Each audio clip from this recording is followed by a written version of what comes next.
Okay, so let's say the device is frozen and it's not responding to your touch, or if you're trying to turn it off. Doesn't happen often, but if just like any other electronic machine, freezing does happen. So we have a little button, or this little hole over here, which is a hard reset.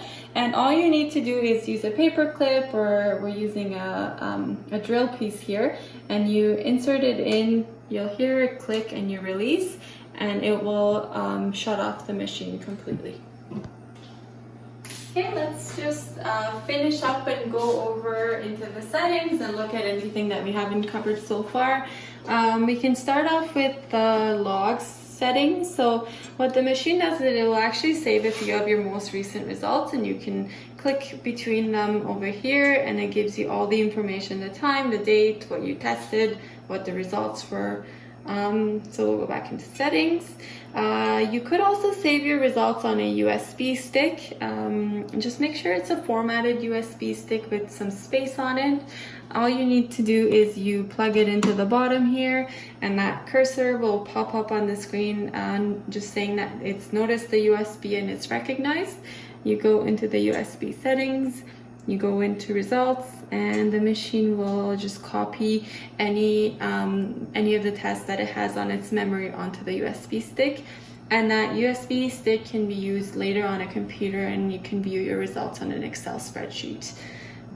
So press OK, and then there's these two options here, charts and calibrations. So that's mostly for us to try and troubleshoot with customers. So if there's a chart update, or if we need to send a calibration update to someone, we'll send them a USB stick and we'll walk them through what they need to do in here to get those updates on their machine. So really you don't need to play around with those too much.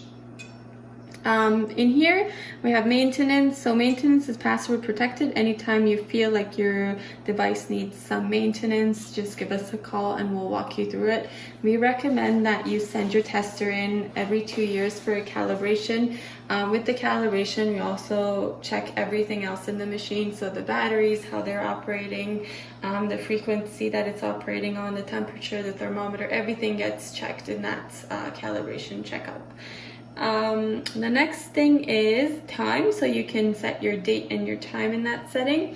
And the last thing is frequency. You don't need to necessarily go in there. Every time you start your machine, the frequency will reset.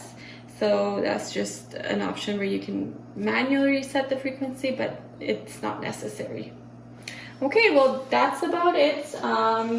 If any of you guys have any questions, you can always reach us by phone or by email. And I wish you guys all a very good harvest, good luck, and all the best.